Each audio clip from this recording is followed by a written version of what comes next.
Oke, sebentar. Jadi mohon maaf hari ini juga belum bisa masuk secara offline ya. Sudah hadir 25 orang. Jangan lupa mengisi. Sebentar saya cek di e-learningnya ya. Attendance.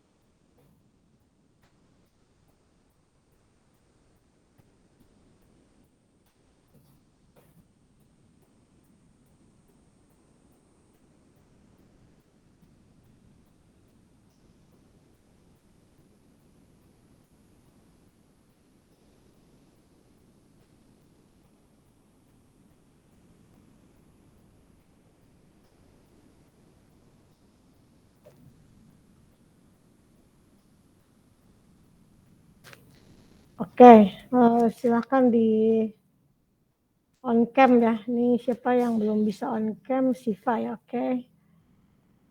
Saya cek di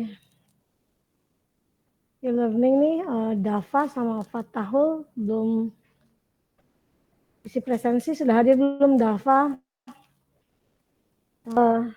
Sebetulnya saya udah melihat juga hasil yang minggu lalu yang terkait dengan tugas kelompok ya. Sebentar nih, saya cek.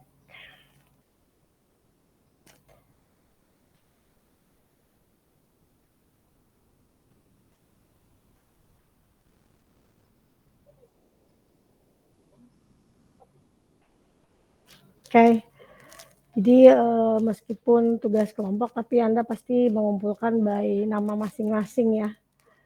Jadi ini sudah ada semuanya. Tadi ada yang cek lagi, Liza. Oke, sudah hadir 29 nih sekarang ya. Baik, jadi hari ini saya akan menyampaikan mengenai materi yang masih sebetulnya ada kaitannya dengan GCG ya. Jadi rencananya mungkin minggu depan kita Anda buat presentasi mengenai tugas GCG yang kemarin ya, tapi saya akan lengkapi dulu materinya dengan manajemen risiko yang saya akan sampaikan sekarang. Jadi nanti minggu depan persiapan Anda buat per kelompok materi presentasinya ya dalam bentuk PPT ya, supaya nanti bisa disampaikan mengenai implementasi atau praktik GCG di suatu organisasi atau perusahaan. Sebentar saya slide share dulu untuk materinya hari ini. Bentar.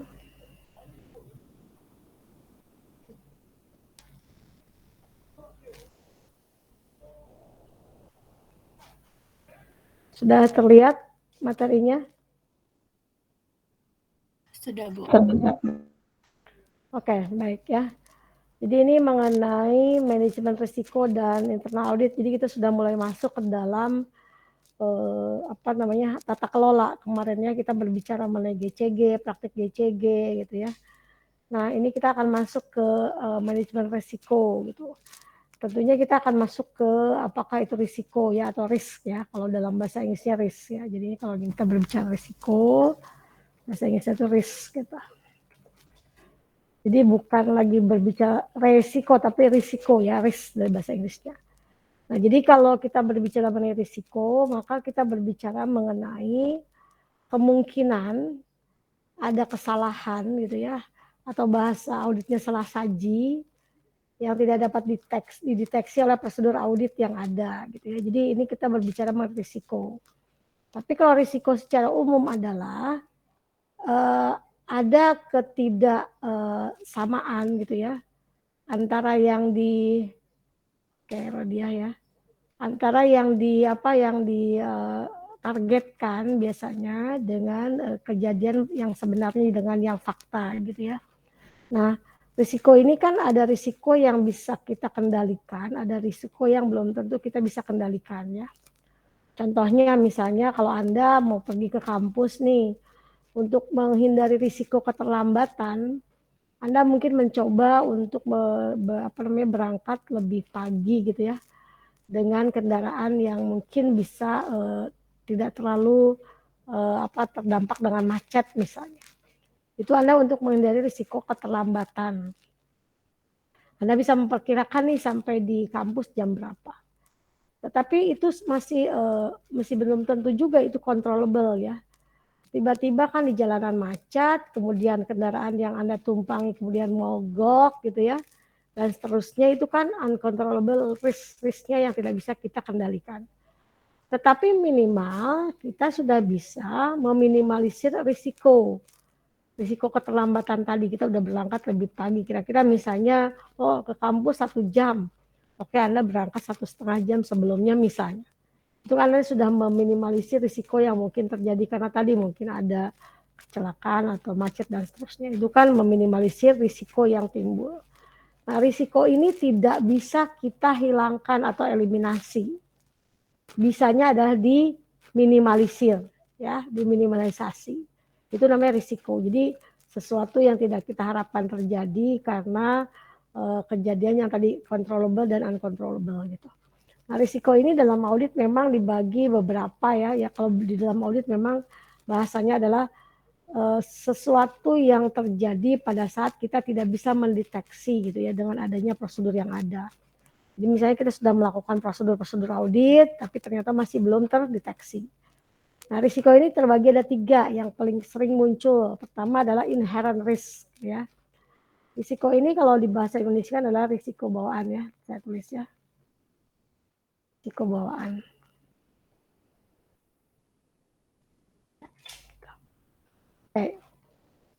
Risiko bawaan ini memang risiko yang melekat pada risiko itu sendiri. Contoh misalnya ya, kalau Anda sedang menghitung uang pribadi kita, ya, risiko yang melekat dalam dana yang kita miliki atau kas yang kita miliki adalah risiko kehilangan atau kurang atau lebih, gitu ya. Kalau lebih mungkin nggak risiko, tapi kurang. Nah, risiko kurang dalam hal penjumlahan uang ini adalah risiko bawaan atau inherent risk. Jadi risiko yang dibawa di masing-masing akun misalnya.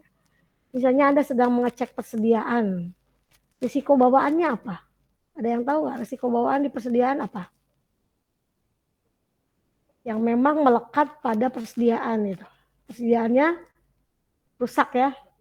Rusak atau hilang. Nah, itu risiko juga bawaan nih. Risiko bawaan itu melekat. Jadi kita belum apa-apa sudah tahu bahwa kemungkinan risikonya itu adalah hilang atau rusak. Risiko Anda berangkat ke kampus, risiko bawaannya apa? Ada telat, ada macet, ada apa, itu udah bawaan tuh. Tapi kita bisa minimalisirkan gitu ya. Nah, risiko bawaan tadi yang namanya inherent risk itu bisa kita minimalisir. Bagaimana supaya uang kita, cash kita nggak hilang. Kita catat gitu ya, meskipun juga ada kemungkinan hilang. Bagaimana persediaan kita itu tidak rusak. Per minggu kita cek keberadaan persediaan. Kemudian ditulis jumlahnya totalnya berapa, sehingga kemungkinan hilang itu berkurang. Gitu ya. Jadi inherent risk itu sudah menempel bawaannya, tetapi kita bisa minimalisir. Itu yang pertama ya, risiko inherent risk ya, atau risiko bawaan. Kemudian risiko control risk ya, yang kedua control risk ya, risiko ini risiko terkait dengan pengendalian ya. Saya tulis ya, risiko pengendalian.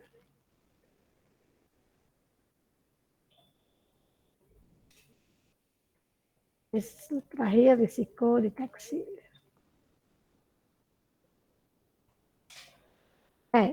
Nah, risiko pengendalian adalah kita kan sudah upaya tuh tadi ya, bahwa dengan kita memiliki persediaan, saya contohkan persediaan aja langsung, supaya meminimalisir risiko bawaan hilang, risiko bawaan rusak, kita kan tadi coba, kita mencatat, mengecek per minggu gitu ya, itu adalah pengendalian kita. Ya, upaya kita untuk mengendalikan, mengontrol supaya risiko itu tidak muncul, risiko inherent tadi. Tapi ternyata setelah kita cek, setelah kita hitung, dicatat, masih ada yang hilang, masih ada yang rusak. Itu adalah lewat dari risiko pengendalian. Ya, jadi kita punya lapisan level untuk pengendalian risiko ini. Pertama dari inherent risk yang kita memang sudah nggak bisa apa-apain pasti terjadi, gitu ya. Yang kedua kita punya pengendalian nih, kontrol kita apa? Kontrol kita punya catatan, kita punya stok opnam gitu ya, kita menghitung namanya persediaan gitu ya tiap periode, tapi masih ada yang hilang. Jadi risiko itu adalah risiko yang muncul ketika kita sudah melakukan pengendalian atau pengawasan atau kontrol. Gitu. Itu namanya kontrol risk atau risiko pengendalian. Nah, setelah kita tadi ada apa disebutnya, kita batasi dengan pengendalian, kemudian kita kan melakukan prosedur untuk audit gitu ya, untuk mengecek atau memeriksa misalnya. Karena kita mengecek atau memeriksa dengan prosedur audit, otomatis kan kita menginginkan bahwa risiko itu tidak muncul lagi karena tadi udah nih bawaannya sudah ada, kita kendalikan, kita kontrol, masih juga lolos gitu ya. Nah kita deteksi nih, yang mana nih yang sering misalnya hilang, misalnya persediaan mana yang sering hilang. Kita review, kita deteksi, tapi jangan salah. Kita review, kita deteksi, kita audit, itu kan kita audit sampel ya. Ternyata masih ada juga yang lolos dari risiko dari deteksi kita. Nah, itu namanya risiko detection ya, detection risk ya. Jadi kita sudah upaya risiko itu kita minimalisir. Pertama adalah risiko yang bawaan sudah kita nggak bisa apa-apain, itu kemungkinan besarnya hilang, kemungkinan besarnya rusak gitu ya. Atau di aset misalnya Anda lagi ngecek aset nih, aset itu bisa aja rusak atau hilang atau tidak bisa digunakan gitu. Ya. Nah, itu risiko bawaan tuh. Supaya risiko bawaan itu tidak muncul, kita kurangi dengan minimalisir dengan pengendalian. Sering dicek alatnya, sering kita kontrol di mana siapa yang menggunakan gitu ya. Nah, kita supaya cek, kemudian ternyata terakhir masih ada yang rusak, ada yang tidak bisa terdeteksi gitu ya. Kita deteksi, masih juga ada yang lolos gitu. Nah, itu adalah detection risk. Jadi risiko audit itu sebetulnya adalah perkalian dari risiko bawaan dikali dengan risiko pengendalian dikali dengan risiko deteksi. Itu adalah risiko audit. Jadi risiko audit itu diharapkan itu adalah risiko yang paling rendah ya, karena apa?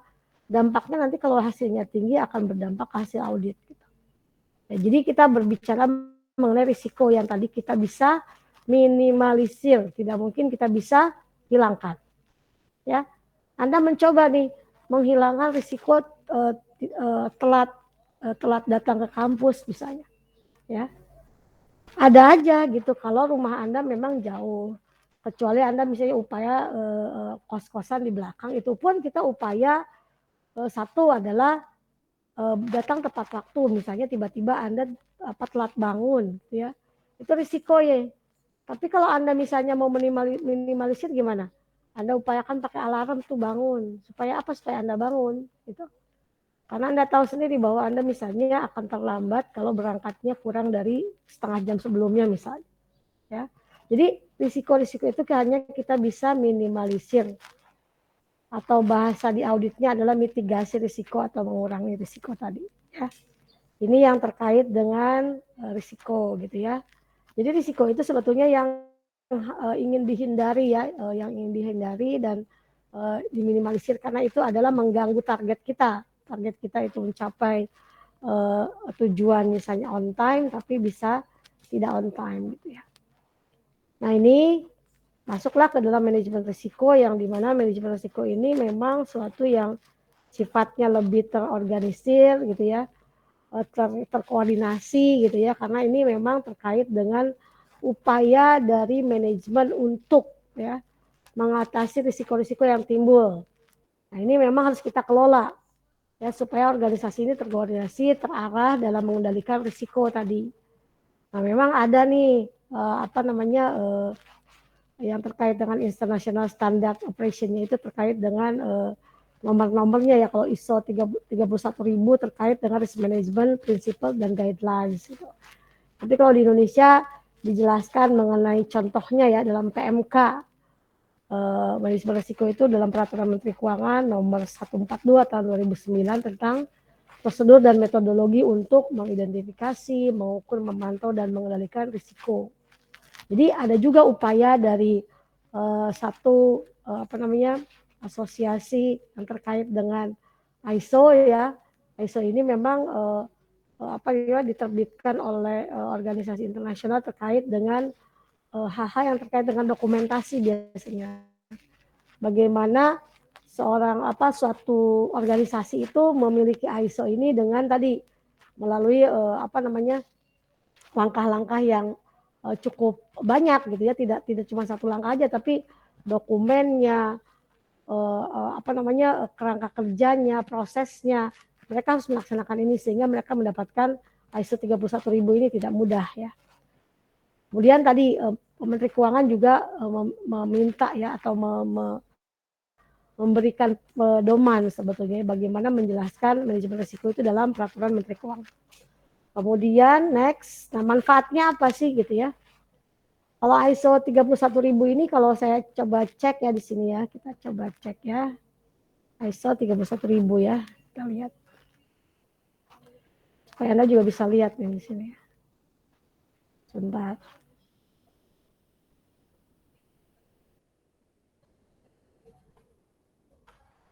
Manajemen mengenai 31000 ini ya, kita lihat. Oke, ini standar untuk ini ya.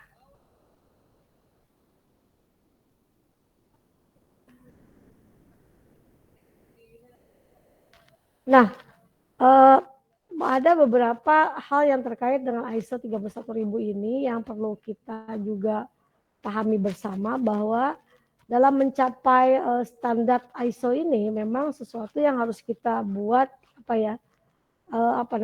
keinginan kita untuk memahami prinsipnya dulu gitu ya.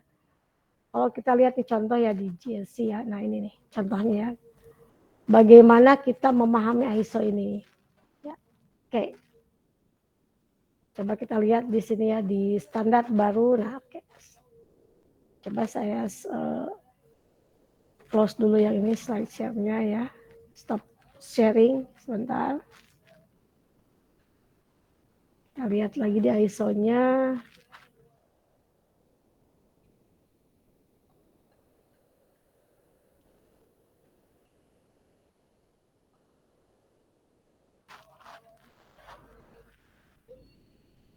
Sudah terlihat share-nya? Sudah terlihat?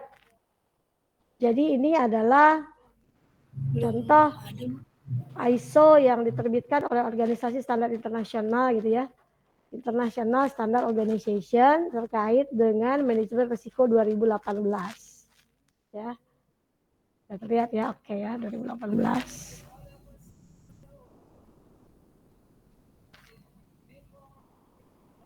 Oke.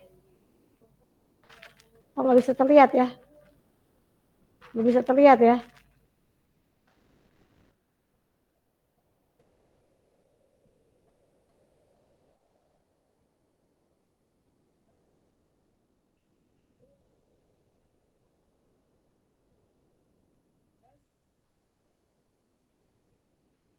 Bisa terlihat nggak sekarang sharingnya?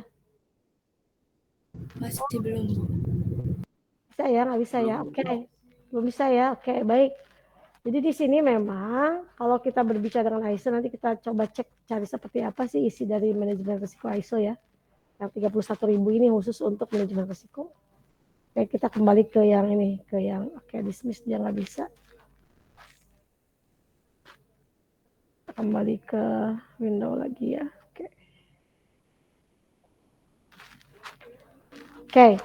Nah, dengan adanya ISO yang tadi ini lebih yang paling baru ini 2018 ya. Kita cek ya ini lebih baru yang 2018.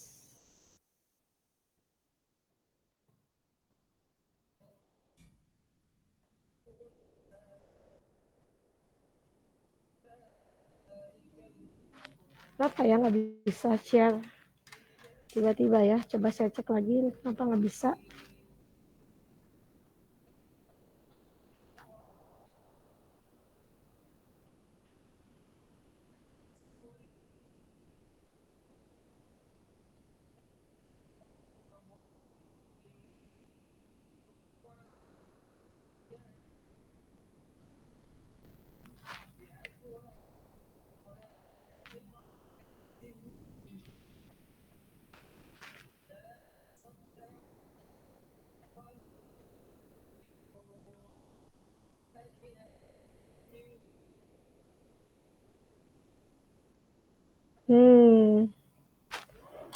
Kenapa tiba-tiba ya? Sebentar, saya off dulu sebentar. Saya kembali lagi sebentar ya. Jadi manfaat manajemen risiko. Jadi manfaat manajemen risiko kalau kita lihat satu persatu lebih ke bagaimana kita upaya untuk mencapai objektif perusahaan atau tujuan. Kemudian manajemen yang proaktif gitu ya. Dalam proaktif itu berarti kan harus ada melakukan kepedulian ya, inovatif, inovasi kita lebih tinggi ya terkait dengan bahwa manajemen kita harus bergerak dengan cepat untuk mencapai tujuan. Kemudian ada kesadaran kepedulian mengidentifikasi risiko.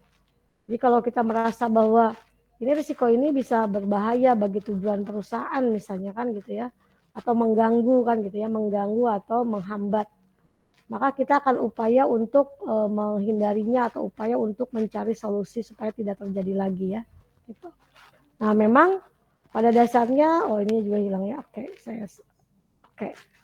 Memang pada dasarnya kita secara umum organisasi itu semua berkeinginan menghindari risiko gitu ya dengan penuh segala upaya supaya risiko itu tidak terjadi atau diminimalisir. Kemudian berikutnya adalah bagaimana juga selain mengidentifikasi peluang dan ancaman, kita buat yang namanya, Anda pernah dengar ya matriks namanya SWOT ya, SWOT ya, strength gitu ya, weaknesses ya, strength itu kekuatan, kelemahan, opportunities sama threat, berarti peluang dan ancaman. Kita ingin melihat nih peluang dan ancaman kita ke depan seperti apa. Peluang itu adalah peluang secara di dalam, tapi kalau misalnya ancaman itu bisa dari luar. Jadi peluang kita di dalam seperti apa dan ancaman itu dari luar. Nah, biasanya dari kita melihat secara matriks tadi, kita memahami bahwa perusahaan kita secara kemampuan kita di sini nih kekuatannya, lemahnya apa. Kemudian baru kita melihat peluang kita apa dengan kekuatan kita ini, gitu ya, untuk menghindari ancaman yang dari luar. Nah, biasanya itu kita upaya untuk mendeteksi risiko yang muncul. Kemudian kita upayakan untuk memenuhi persyaratan legal dan peraturan serta norma internasional yang lebih ke kode etik, bagaimana kita patuh terhadap hukum dan aturan supaya apa? Supaya risiko kita minimalisir terkait dengan masalah hukum, ya, masalah ilegal gitu ya. Jangan sampai ilegal, tapi harus legal. Jadi kita harus ada manfaat manajemen risiko ini ke sini. Kemudian next-nya adalah memperbaiki pelaporan keuangan. Ini lebih ke cenderung bahwa laporan keuangan kita itu harus akuntabel, bahwa itu memang harus bisa dipercaya, bisa diperbandingkan dan seterusnya ya. Yang penting dipercaya oleh para pemangku kepentingan. Kemudian informasi dasar, menyediakan informasi dasar yang dapat diandalkan dan untuk pengambilan keputusan dan perencanaan. Itu pasti karena risiko yang kita ambil itu kita gunakan untuk menghindari tadi hal-hal yang sifatnya negatif, mengganggu target atau tujuan atau objektif, sehingga informasi yang kita gunakan itu dapat diandalkan. Kemudian meningkatkan kinerja kesehatan, keamanan, keselamatan termasuk perlindungan lingkungan. Karena kita melihat bahwa risiko lingkungan itu sangat tinggi sekarang ya, kalau misalnya perusahaan itu bergerak dalam industri yang terkait dengan lingkungan masyarakat sekitar nih misalnya. Kita dalam industri, lingkungan masyarakat kita juga harus kita perhatikan. Maka kalau kita memahami risiko, maka kejadian pegawai yang tidak sehat, tidak aman, tidak selamat itu bisa kita hindari ya. Nah, jadi kinerja kita mengenai kesehatan, keamanan, keselamatan sudah bisa kita hindari, diminimalisir ya paling tidak. Kemudian kita juga melindungi lingkungan hidup kita, termasuk terakhir yaitu mengurangi kerugian, itu pasti. Karena risiko itu kita lakukan, kita minimalisir terkait dengan kerugian. Tadi contohnya persediaan, kita minimalisir risiko hilang atau rusak. Itu kan mengurangi kerugian ya. Contohnya itu.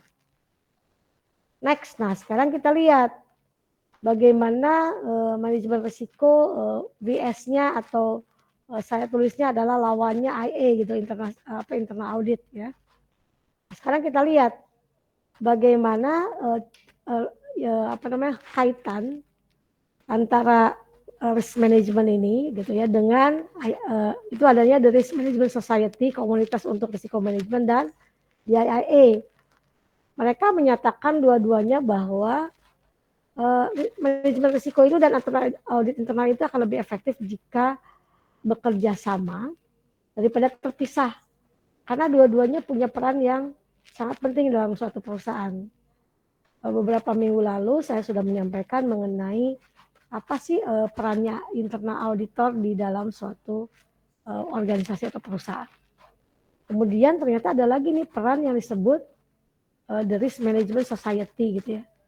Jadi bagaimana para auditor internal itu harus memahami juga bagaimana penerapan risiko manajemen yang dianggap sangat penting terutama dalam organisasi yang bergerak dalam bidang industri jasa keuangan gitu ya. Kenapa? Karena jasa keuangan ini kan sesuatu hal yang sifatnya sensitif terkait dengan keuangan. Ini dicontohkan ya oleh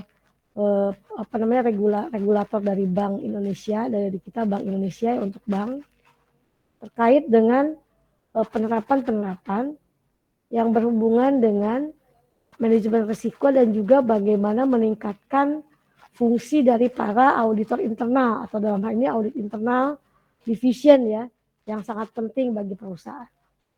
Jadi bagaimana apakah kedua hal ini dipisahkan dalam unit yang berbeda ya, itu nggak masalah gitu ya. Tetapi mereka bekerja sama untuk menghandle sesuatu yang beda. Yang satu lebih ke risikonya, yang satu lebih ke banyak kegiatan dari audit internal ini.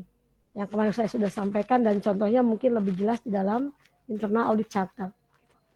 Nah, oleh karena itu sebetulnya mereka bukan VS, bukan lawan, tapi mereka harusnya bekerja sama, berkoordinasi gitu ya. Bahwa ternyata ada keinginan dari perusahaan untuk memisahkan unitnya nggak masalah.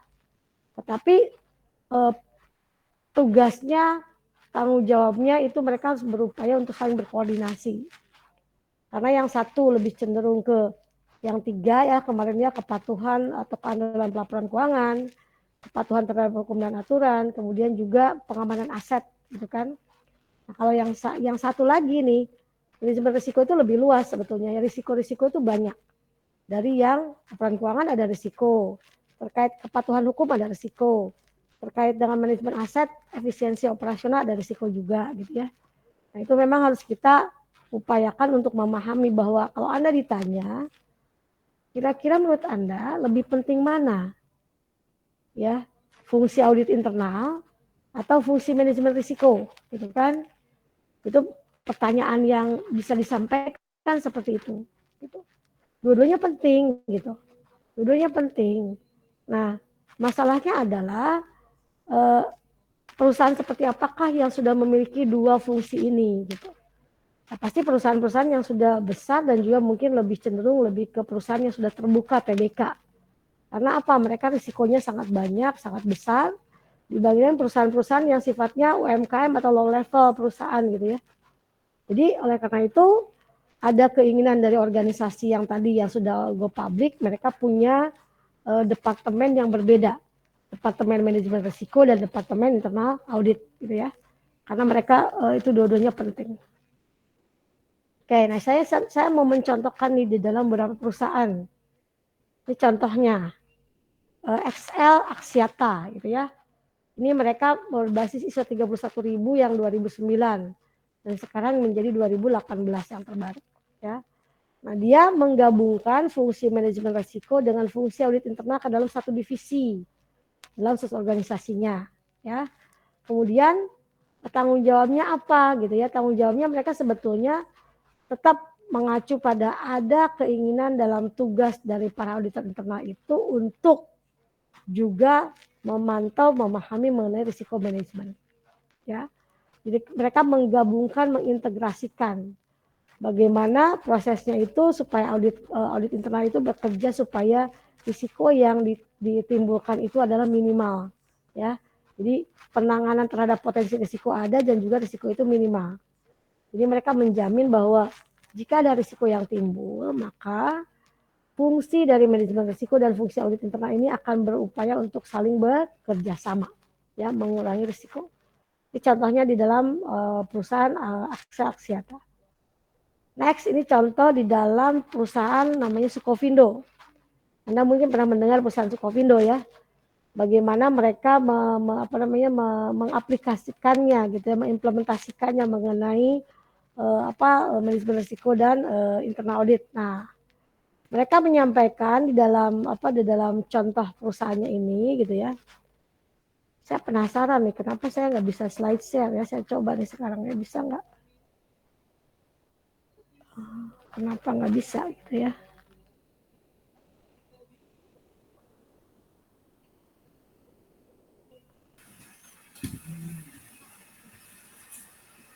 Oke. Sudah bisakah sekarang? Terlihat, Bu. Oke, ya. Jadi kalau kita berbicara mengenai GCG yang kemarin kita bahas gitu ya, kemudian berbicara mengenai manajemen risiko, nah ternyata di dalam perusahaan Sukovindo ini mereka memiliki 3 defense atau 3 lines of defense. Defense-nya itu adalah penjaganya ya, penjaga supaya mereka risikonya itu paling rendah yang mana. Mereka bilang yang disebut dalam penerapan GCG dan manajemen risiko. Manajemen risiko itu merupakan second line of defense. Mereka itu baris kedua, ya katanya ya. Baris kedua katanya ya untuk pengendalian risiko ini ya.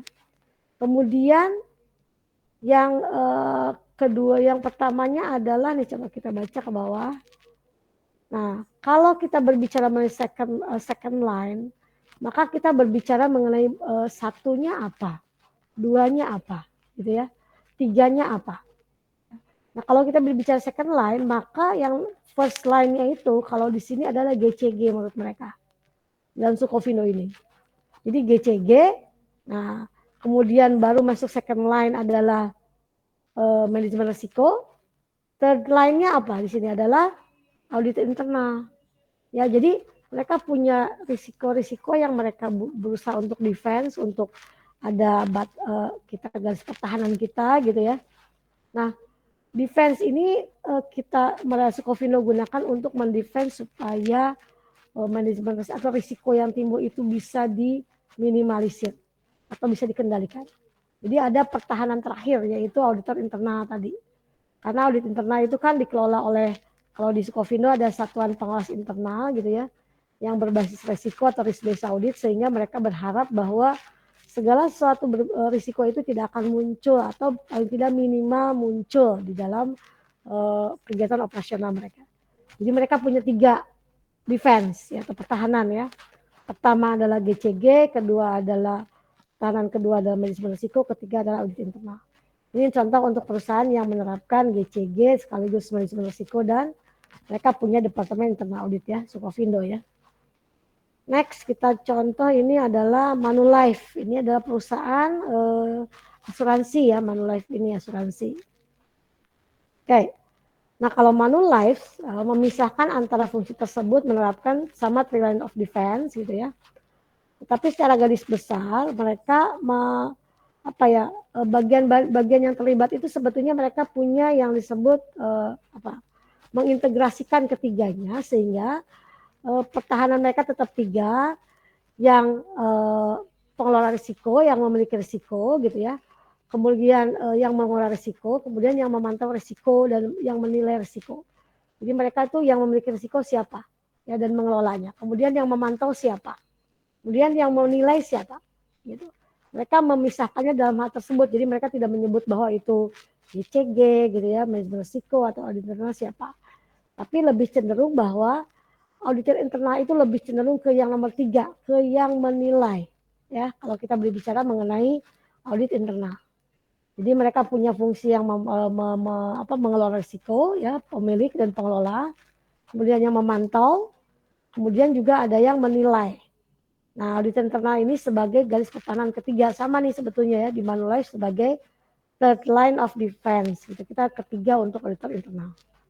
Jadi mereka memiliki pemisahan terhadap yang pengelola, kemudian yang memantau, juga yang menilai ya di Manulife contohnya.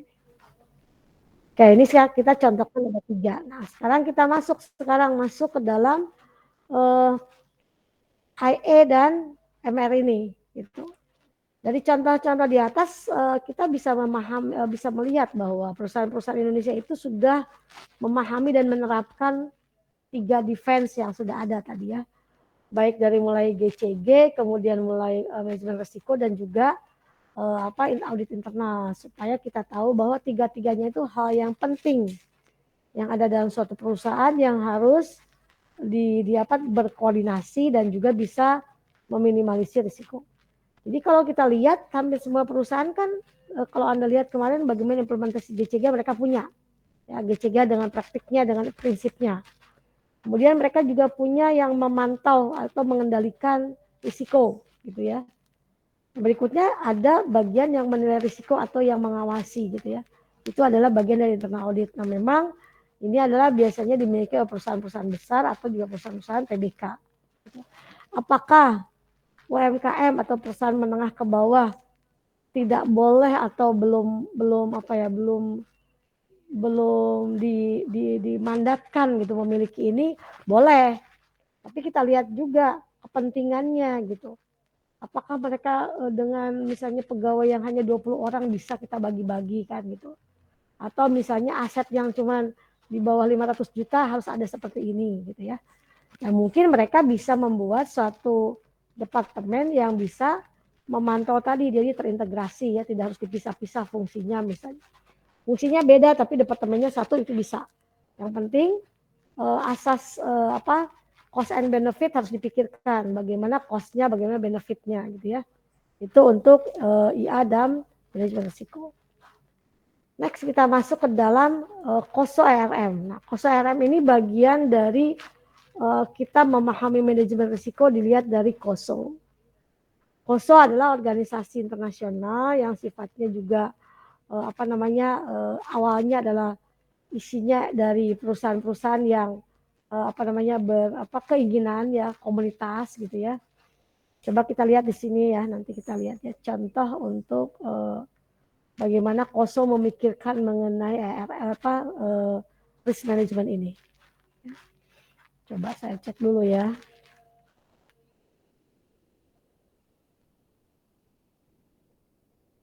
Oke, sebentar.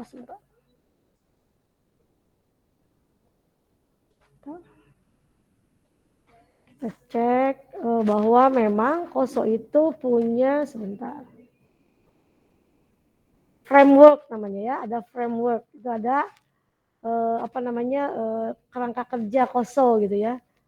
Nah, KOSO itu sebetulnya apa sih gitu kan? Apakah framework KOSO gitu? Jadi KOSO itu suatu organisasi atau enterprise juga yang menginginkan bahwa yang namanya ERM itu adalah kerangka kerja untuk membantu perusahaan dalam perhitungan risiko yang mereka hadapi. Jadi kita lihat ya, saya ambil di sini ya. Oke.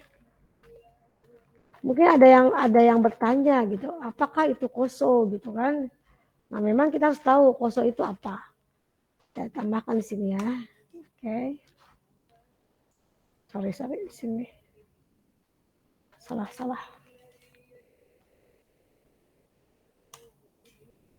Sini ya. Sorry.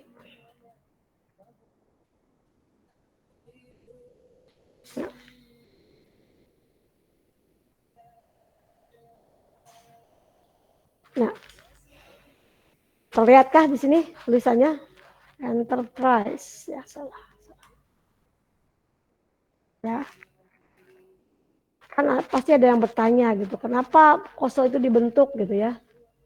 Jadi KOSO itu kan sebetulnya kita berbicara mengenai suatu organisasi yang sebenarnya tujuannya adalah kenapa kita perlu yang namanya KOSO gitu, trading apa yang disebutnya Committee of Sponsoring Organization gitu ya, atau KOSO. Sebetulnya itu ada keinginan dari suatu beberapa perusahaan ya, komunitas perusahaan gitu ya. Kalau nggak salah tahun 85 gitu. Mereka itu kan ada keinginan untuk memperbaiki, karena Anda masih ingat ya kenapa GCG muncul kan gitu.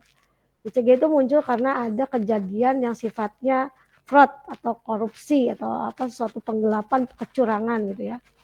Nah, KOSO ini juga berkeinginan ini kalau dulu organisasinya lebih organisasi yang pemerintah ya untuk GCG ya. Tapi kalau KOSO itu lebih ke organisasi swasta yang memang berkeinginan untuk apa namanya membuat suatu proses keuangan atau pengendalian itu lebih baik supaya terjadi tidak terjadi lagi kecurangan-kecurangan tadi, terutama dalam bentuk misalnya sifatnya kecurangan atau fraud yang dibuat oleh organisasi yang memang pada dasarnya lebih cenderung ke perusahaan-perusahaan swasta misalnya. Nah, inisiatifnya memang disponsori oleh lembaga atau asosiasi akuntansi profesional sih di Amerika, KOSO ini ya. Nah, hanya memang mereka lebih mementingkan juga bagaimana mereka mengendalikan prosesnya adalah ke organisasi apapun, baik itu misalnya organisasi pemerintah maupun swasta. Nah, memang tujuannya lebih cenderung ke pengendalian standar, gitu ya. Lebih ke pengendalian standar supaya apa? Supaya tidak tadi risiko-risiko bisa ditekan, ya sehingga mereka membentuk KOSO itu menyebutkan adanya Enterprise Risk Management atau RRM tadi. Sebetulnya kan kita sudah singkat RRM itu dalam bentuk RM ya, risiko manajemen ya. Tapi nah sekarang kita berbicara mengenai Enterprise Risiko Management dalam bentuk framework. Frameworknya itu membantu perusahaan dalam memperhitungkan risiko yang sedang mereka hadapi. Bagaimana supaya kerangka kerja ini membantu meminimalisir risiko atau memperhitungkan risiko. Kita akan lihat nih dalam satu dari hasil ini ada ERM-nya. Nah, jadi menurut KOSO gitu ya dengan framework-nya ini segala sesuatu yang terkait dalam pembentukan risiko itu kita punya yang namanya cube atau kubus. Nah, kubusnya ada di bawah nih sebetulnya ya. Kita lihat. Nah, kubusnya seperti ini. Nah, kubus ini ya memperhatikan beberapa aspek ya. Ada yang dari aspek internal environment, ada yang berbagai aspek division atau yang terkait dengan organisasi perusahaannya, ada yang terkait dengan aspek yang memang ada 1, 2, 7 ya. 7 itu adalah klasifikasi atau tahapan gitu ya, bagaimana kita meminimalisir risiko. Gitu. Nah, kalau kita lihat dari aspek yang tadi, kita lihat satu-satu ya. Satu, ini adalah terkait dengan, nih, ya. Ini internal kita nih, kita memperhatikan apa sih untuk meminimalisir risiko gitu. Kita harus tahu lingkungan internal, kita harus menetapkan sasaran, mengidentifikasi kejadian dan menilai risiko. Sehingga kita dalam upaya ini ya, kita ada beberapa 8 komponen yang saling terkait nih yang muncul di sini nih di cube ini nih. Nih di sini ya. Gitu ya. Jadi ini terkait dengan hal-hal yang harus kita perhatikan nih. Gitu. Nah, kalau kita berbicara mengenai cube ini ada 8, ini ada 3, ini ada 4, ini ada 4, ini ada 4. Ini kita akan lihat satu-satu. Nah, kalau kita berbicara mengenai ini ya ada 1, 2, 3, 4, 5, 6, 7, 8 ya. 1, 2, 3, 4, 5. Ini 8 ini risiko yang terjadi komponennya. Nah, kalau kita berbicara ke bawah, ini prosesnya ya. Nah, cube ini sangat penting, mungkin ya Anda sendiri kita nggak akan sampai dalam-dalamnya karena kita berbicara mengenai Enterprise Risk Management (RM) yang terintegrasi secara framework. Nah, tetapi paling tidak kita tahu ya ada 8 yang terkait dengan hal-hal yang harus kita perhatikan. Pertama, 1, lingkungan pengendalian. Nah, memang kita harus tahu bahwa dalam organisasi itu kan kita tadi tahu SWOT, kelemahan, kekuatan, kelemahan, peluang, ancaman. Yang mana yang kita miliki, kita harus tahu. Kemudian kita harus tahu penetapan sasaran kita itu kita harus seperti apa sih risiko kita. Misalnya contoh gini, Anda kalau misalnya Anda terlambat gitu, ya berapa menit sih yang bisa Anda tolerir gitu. Kalau Anda ikut kampus, ikut saya misalnya mata kuliah saya, Anda boleh terlambat selama misalnya berapa menit? Ada yang tahu berapa menit terlambatnya? Ada yang tahu berapa terlambat? Berapa lama? Oke lah, kita ambil setengah jam misalnya. Oke, setengah jam nih. Itu appetite saya, sasaran saya, dan Anda juga sama gitu ya. Atau kalau dosen lain mungkin 5 menit, mungkin 10 menit gitu ya. Tergantung nih perusahaannya yang mana. Berarti kita harus menetapkan sasaran kita. Oke, kita boleh terlambat 30 menit nih. Gitu. Kira-kira untuk mencapai itu, supaya kita jangan sampai lebih dari 30 menit, gimana caranya?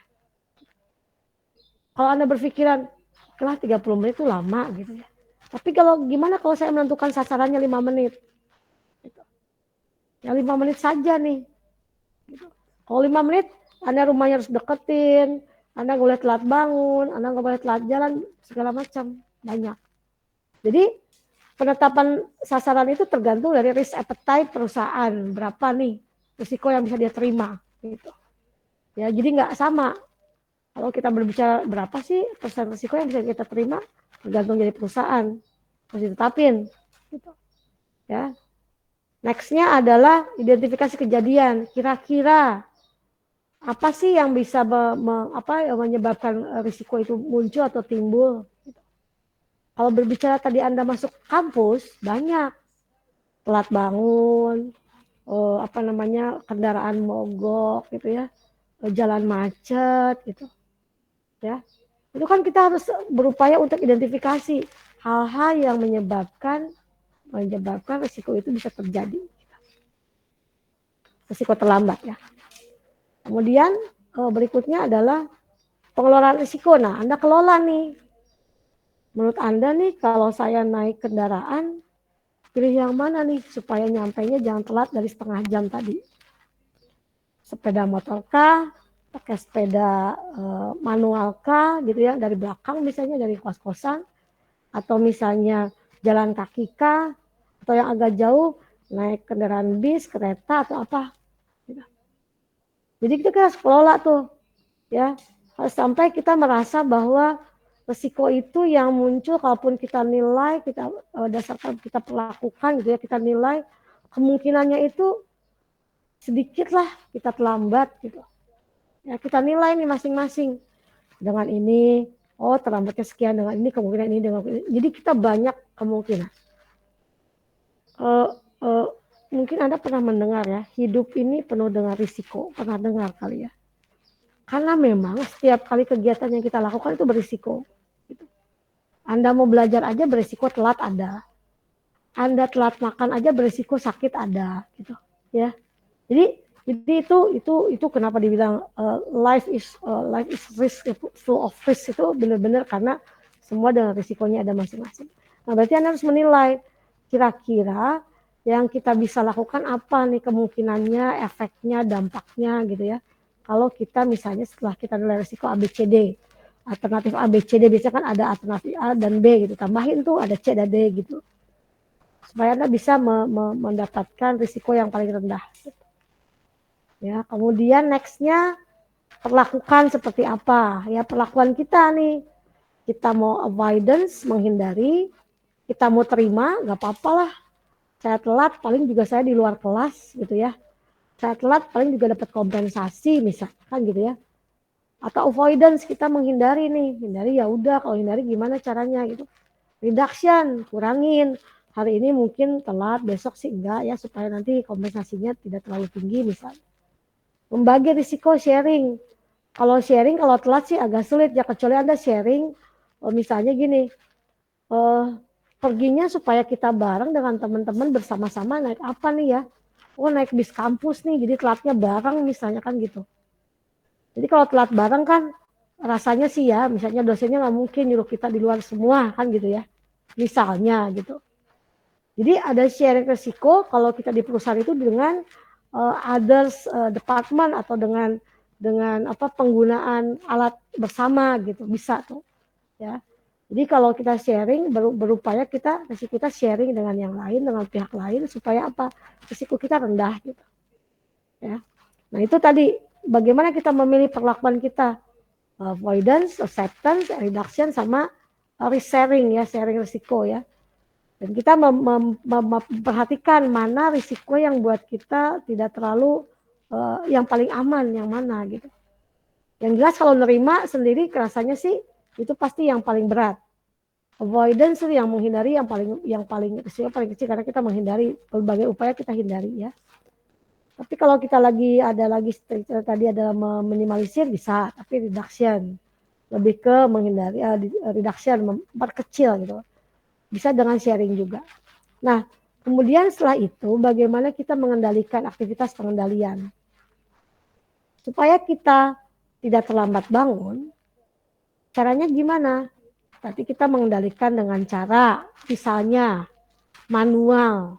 Minta teman Anda bangunin nih tiap jam 5 pagi gitu. Tolong bangunin saya atau orang tua Anda kalau yang di rumah, tolong Bapak Ibu bangunin saya gitu ya. Berikutnya bisa juga dengan alarm pribadi. Atau 2, alarm iya, minta bantuan yang ada di rumah juga iya. Gitu. Jadi kita berupaya untuk ada aktivitas pengendalian yang kita lakukan gitu ya. Atau kita berdoa mudah-mudahan dibangunkan jam sekian misalnya gitu ya. Supaya apa? Ada aktivitas pengendalian yang akhirnya itu akan memastikan bahwa risiko yang terjadi itu yang paling rendah. Terus kemudian kita mengecek kendaraan kita tiap pagi nih, kendaraan bermotor ada bensinnya enggak, dinyalain bisa nyala enggak gitu ya. Itu adalah aktivitas pengendalian supaya apa?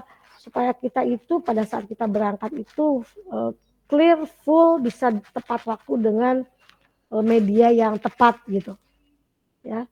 Jangan sampai kita udah dibangunin pagi-pagi, udah siap berangkat, motor mogok gitu kan. Lain lagi tuh ceritanya, bannya kempes gitu. Jadi ada aktivitas pengendalian yang itu adalah berkelanjutan ya, continue terus gitu, tidak berhenti gitu. Tidak misalnya sekarang dibangunin, sekarang pakai alarm, besok enggak gitu terus ya.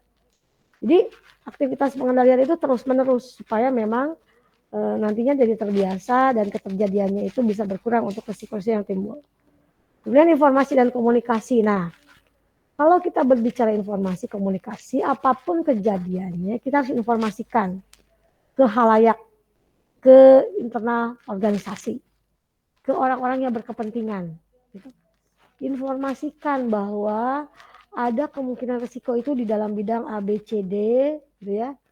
Kemudian komunikasikan, ya informasinya muncul dalam bentuk yang lisan maupun tulisan, dan komunikasikan, sampaikan sosialisasi, sosialisasinya yang sering bahwa misalnya terkait persediaan, jika disimpan terlalu lama itu persediaan, itu akan usang dan rusak.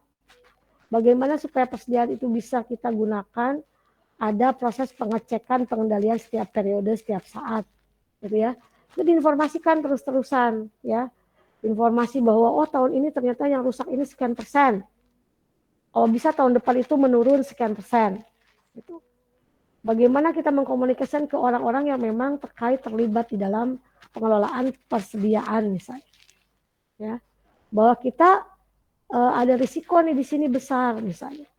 Selalu kejadian barang rusak, barang hilang. Misalnya. Ya, jadi ada informasi itu kita kemas supaya orang lain tahu berapa persen, kemudian kita sampaikan, gitu ya. Apa bentuk lisan maupun tulisan di dalam rapat-rapat, dari hasil rapat, di dalam laporan-laporan kita sampaikan. Ya.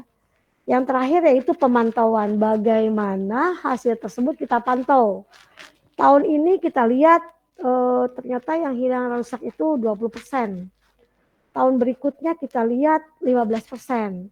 Tahun berikutnya kita berharap menjadi 10% misalnya. Ya, kita memantau supaya risiko itu tidak muncul lagi. Anda ngecek seminggu ini Anda telat berapa kali nih, gitu. Ya, ternyata seminggu ini Anda telatnya 5 kali nih. Minggu depannya 3 kali. Minggu depannya sekali. Berarti ada proses perbaikan, minimalisir risiko. Tapi kalau Anda melihat minggu ini 20%, minggu depannya malah 30% ya rusak gitu ya.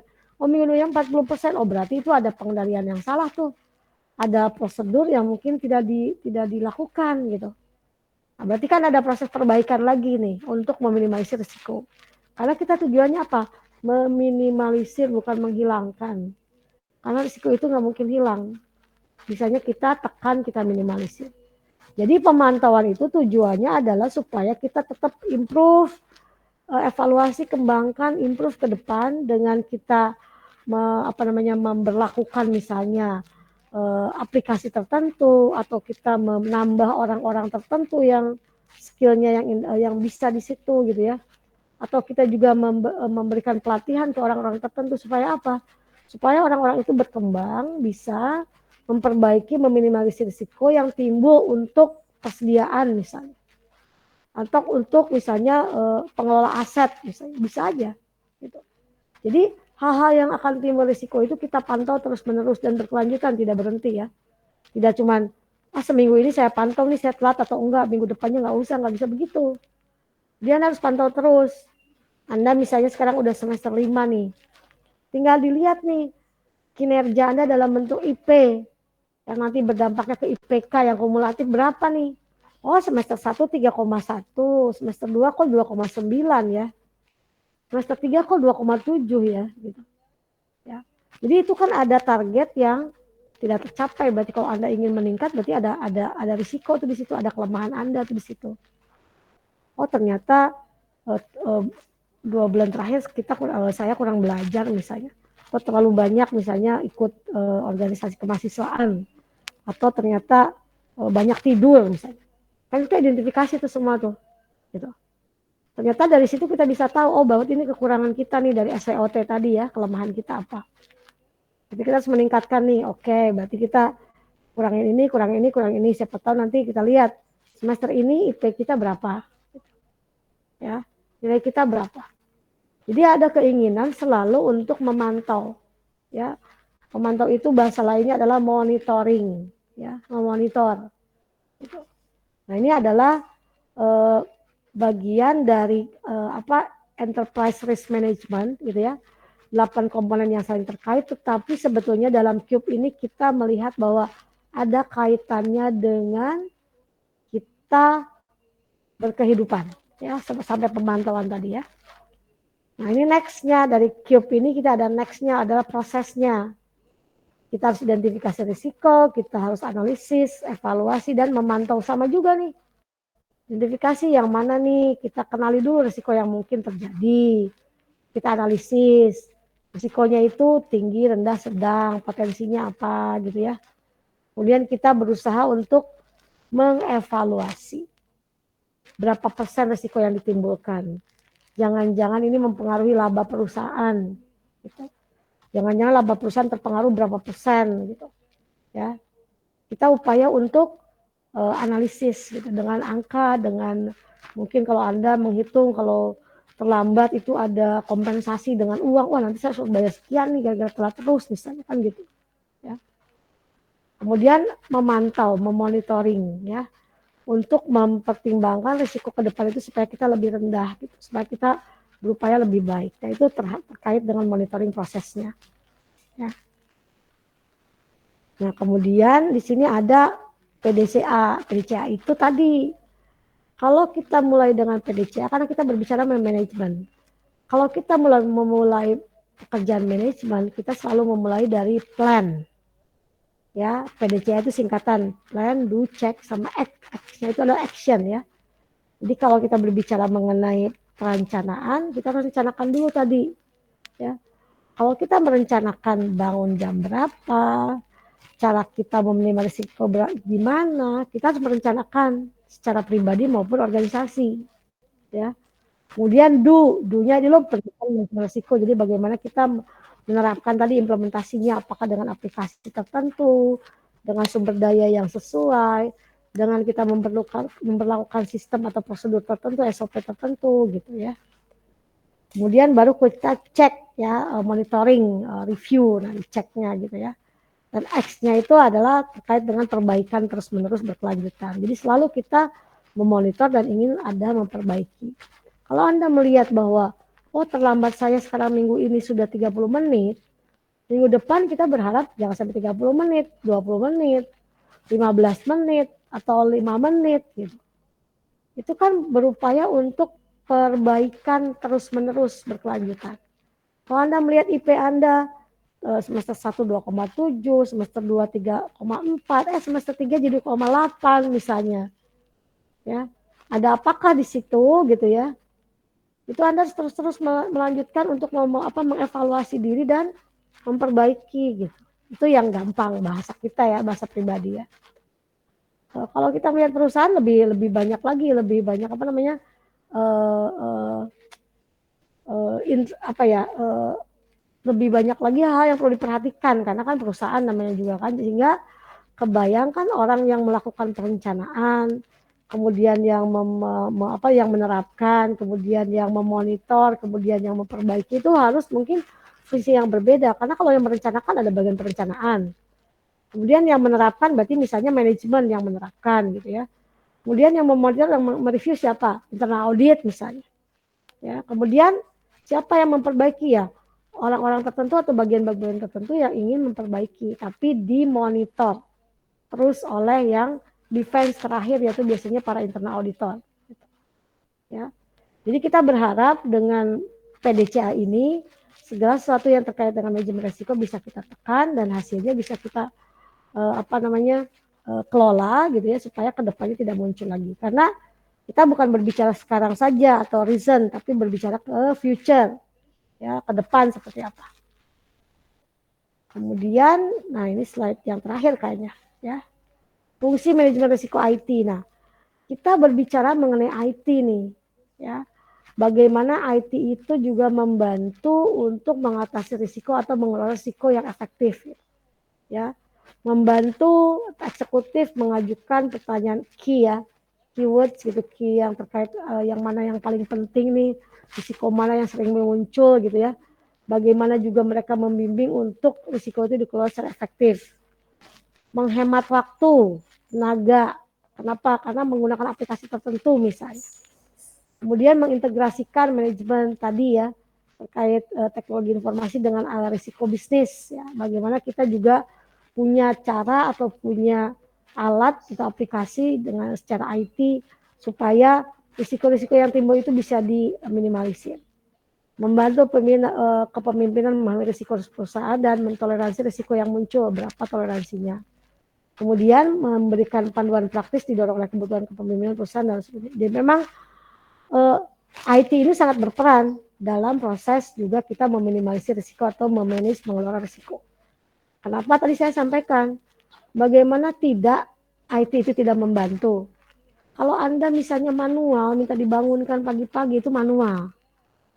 IT bantuan, Anda bisa menggunakan HP Anda gitu ya, bisa menemukan alat-alat yang bisa membangunkan Anda, gimana caranya gitu. Tapi kalau dalam suatu perusahaan, IT itu pasti terkait dengan aplikasi yang memang bisa membantu minimalisir risiko. Contoh tadi soal persediaan. Apakah IT tidak bisa membantu? Sangat membantu. Dengan aplikasi bagaimana input data, data barang masuk, barang keluar digunakan, saldonya, mana yang rusak, mana yang tidak, itu kelihatan gitu. Misalnya kita lihat ini ada apa sebutnya itu tuh bagian tuh komponen ya. Ini komponen kok nilainya masih banyak terus nih, tidak pernah digunakan gitu. Ada apakah dengan komponen itu? Kita lihat, kita klik, oh komponen itu ternyata sudah kita beli tahun 2020 misalnya. Itu kan kelamaan kalau 2023 sekarang nih. Gitu. Jangan-jangan komponen itu rusak, kita cek nanti ke gudang, bener nggak? Gitu. Kenapa nggak pernah digunakan misalnya? Atau kenapa misalnya secara penggunaannya sedikit yang menggunakan itu, adakah sesuatu yang salah di situ? Kita bisa cek langsung secara fisikali bisa, di aplikasi juga bisa, gitu ya. Kemudian kita bisa tahu siapa PIC yang menggunakan itu, orang-orang yang menggunakan itu siapa. Itu dari aplikasi itu. Karena kan tidak semua komponen itu digunakan oleh pabrik misalnya atau untuk barang tertentu misalnya. Jadi tidak semua kita gunakan, jadi ada khusus misalnya. Kita bisa tahu, oke, ini terlalu banyak. Sampai kita bisa memonitor bahwa persediaan itu terlalu sedikit atau terlalu banyak. Ya, kalau persediaan terlalu banyak, kemungkinan jelasnya, kemungkinan risiko yang muncul adalah barang rusak, barang usang. atau barang hilang malah. Kenapa? Karena terlalu banyak di gudang. Tapi kalau kita melihat dalam aplikasi itu, oh ternyata in out-nya itu seimbang. In-nya 10, out-nya 9, berarti cuma sisa 1. In-nya 20, out-nya 17, sisa 3. Gitu. Tapi kalau in-nya 30, out-nya 10, sisanya kan 20 tuh. Berarti nanti di gudang tuh numpuk. Ya. Jadi itu akan menjadikan kita aware. Perusahaan aware bahwa ada risiko yang timbul dari kebanyakan atau terlalu banyaknya persediaan di gudang. Gitu. Itu bisa muncul lagi dengan yang lain-lain ya, karena persediaan itu tidak hanya persediaan barang, tapi persediaan lain-lainnya ya. Jadi bukan barang misalnya tidak spare part aja, tapi barang-barang lainnya. Gitu. Contoh kalau kita melihat di PNJ nih, di Politeknik Negeri Jakarta, yang banyak persediaannya kira-kira di jurusan mana? Gitu ya. Di jurusan teknik pasti, teknik sipil ya. Sipil itu siapa? Persediaannya apa? Ada semen, ada batu bata, ada pasir, ada kayu, segala macam banyak tuh sipil. Di teknik mesin, oh, ada juga terkait dengan spare part, sama juga teknik elektro. Spare partnya ada yang kecil mahal, ada yang kecil namanya IC atau apa kecil saya pernah lihat. Itu harga satunya 2,1 juta, satu kecil. Kalau itu hilang dijual, senang tuh yang jual. Atau hilang, udah Politeknik rugi kan gitu ya. Tapi kalau di akuntansi, di AN, kira-kira persediaannya apa? Lain lagi. Paling kertas, paling buku praktikum. Kalau di perbankan paling alat-alat yang digunakan di bank mini itu misalnya uang-uangan monopoli itu apapun ya bentuknya ya gitu. Itu mungkin secara nilai tidak terlalu tinggi gitu, tidak terlalu besar, tapi tetap aja itu adalah persediaan ya. Dan itu memang kita gunakan alat tulis, spidol segala macam itu kecil. Tapi kalau di teknik gitu ya, sipil elektromesin itu spare partnya itu komponennya banyak gitu. Ya. Kalau sipil kelihatan ya, pasir, kapur, kayu, batu, mungkin bata, mungkin semen gitu ya, itu kelihatan seperti itu gitu. Tapi kalau yang bentuknya mesin sama elektro itu lain lagi. Nah itu yang harus kita aware nih, ya bagaimana supaya kehilangan, kerusakan itu diminimalisir. Karena kalau tidak seperti itu, maka organisasi atau perusahaan apapun, rasanya sih bakal sering terjadi fraud tadi, kecurangan ya, karena kita tidak minimalisir risiko yang timbul. Ya. Jadi ini yang materi yang harus saya sampaikan karena ini terkait dengan tata kelola ya. Jadi tata kelola itu kan tidak selalu berkaitan hanya dengan GCG. Tapi kita mengaitkan tata kelola ini dengan keberadaan para internal auditor. Sehingga kita tadi saya sempat singgung mengenai 3 line of defense ya. 3 pertahanan yang penting. Biasanya ada yang menyatakan pertahanan pertama itu adalah manajemennya. Oke. Nggak masalah. Tergantung mereka. Pertahanan pertama adalah pimpinannya atau manajemennya. Oke. Yang kedua apa? Yang kedua misalnya tadi manajemen risiko. Yang ketiga siapa? Internal audit. Oke, gitu. Kalau tadi yang Sukovindo pertama adalah GCG misalnya, boleh gitu. Tapi yang penting mereka punya defense supaya apa risikonya itu bisa ditekan, diminimalisir, ya dimitigasi bahasa. Itu ya, jadi saya tadi sudah menyampaikan teorinya, bagaimana praktiknya di perusahaan-perusahaan, secara tata kelola bahwa risiko itu perlu kita kelola, harus kita kelola, bukan perlu ya, harus kita kelola, supaya tadi hasilnya bisa minimal, dan juga tidak berdampak pada tujuan perusahaan ya, tidak mengganggu target. Kalau Anda targetnya nggak mau kesiangan, risikonya harus kita kelola. Kalau Anda targetnya ingin mencapai nilai IP sekian, risikonya harus kita kelola, gitu ya.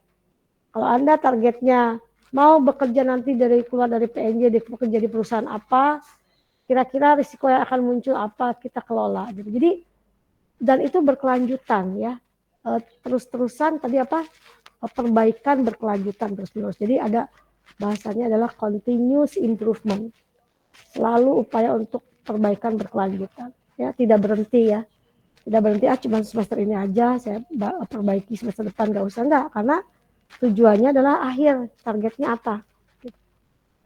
Kalau Anda merasa targetnya saya mau IPK ujung itu adalah nanti 3,5, silahkan Anda mengelola definisi risiko yang Anda buat sendiri. Gitu. Ya. Jadi itu yang harus kita kelola. Kalau perusahaan targetnya adalah profit misalnya meningkat 30%, silahkan kelola. Ya. Atau dulu misalnya profitnya hanya 5%, kita mau mencapai 30%, berarti kan naik 25% tuh. Kelolalah risiko yang selama ini muncul apa. Gitu. Yang mengganggu pencapaian target. Ya. Tapi jangan lupa yang namanya risiko itu bisa dikelola tapi tidak bisa dihilangkan. Bisanya diminimalisir ya. Itu ya harus diingat ya. Bahwa kita bisanya adalah mereduction, mengurangi. Mengelola reduction tapi tidak sampai zero. Nggak bisa sampai zero, nggak bisa. Karena risiko itu selalu muncul ya. Jadi Anda perlu ingat, life is full dengan risk itu benar. Ya, bahwa risiko itu selalu ada. Apakah risikonya kecil, sedang, tengah, atau tinggi? Kecil, tengah, dan tinggi itu tergantung ya. Apakah sikap Anda mau avoidance, menghindar, atau menerima, atau apa tadi lagi yang ketiga? Masih ingat? Masih ingat apa tadi? Mengurangi. Apa? Mengurangi atau Mengurangi reduction. Terus membagi. Ya, bagi ya, sharing. Oke. Tinggal pilih Anda mau mana gitu ya. Hindari, avoidance, terima, ya, di reduction, dikurangi, atau di sharing. Ya. Nah, itu yang perlu kita sadari bersama bahwa penjelasan saya mungkin tidak sampai detail mendalam karena dalam mempelajari ERM itu perlu mata kuliah tertentu ada tuh ya khusus manajemen risiko. Malah kalau kita mau menjadi ahli namanya CFRA untuk orang-orang yang memahami risiko itu, CFRA itu kita harus mengikuti pelatihan, ada sertifikasinya gitu ya, sampai ke sana ini. Gitu. Tapi paling tidak kita memahami bahwa risiko itu ada dan penting dikelola supaya hasilnya tadi minimal. Itu ya. Silakan ada pertanyaan. Oke, silakan.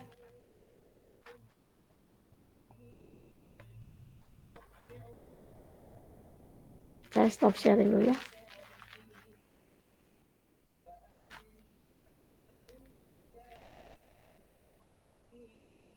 Silakan, ada yang disampaikan?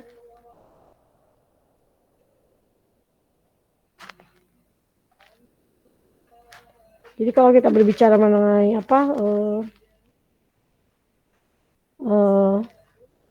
risiko itu banyak ceritanya gitu, memang banyak apa ya, banyak praktiknya juga bisa dilakukan kalau kita menginginkan untuk sampai sertifikat untuk financial risk gitu ya, apalagi risiko manajemen ya, risiko ERM misalnya. Ada lagi ya, jadi bagaimana kita memahami risiko, perlu pendalaman lebih lanjut dan juga ada untuk latihannya gitu, ada juga ujiannya, sertifikasinya gitu ya. Silakan ada yang ditanyakan, silakan.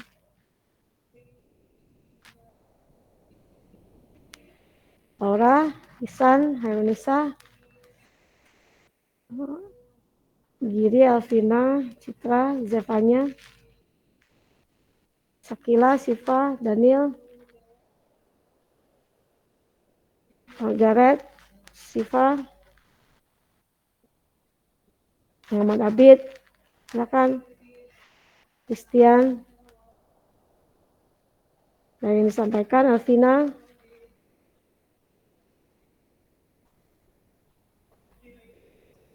Ada yang ditanyakan, silakan.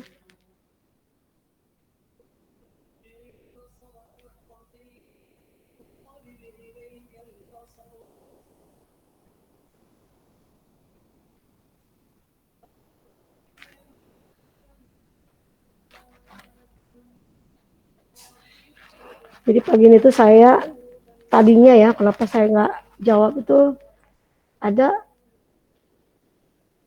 pengen offline gitu ya, tapi karena tiba-tiba pagi-pagi jangan-jangan nggak keburu offline nih ya, jadi akhirnya saya online.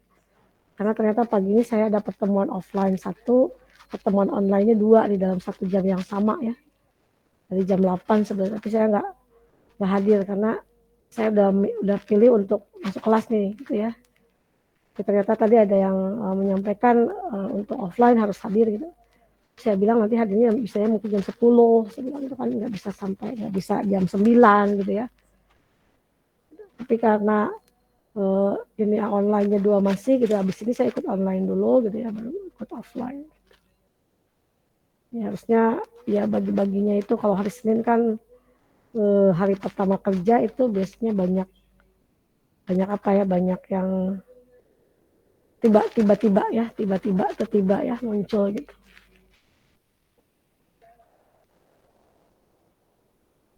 Oke, ada yang disampaikan, yang ditanyakan? Setelah mata kuliah ini ada mata kuliah lain nggak?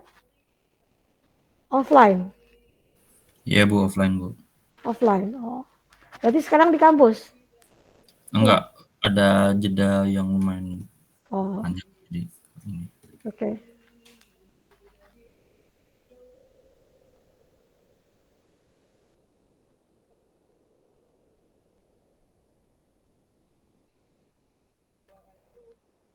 Oke.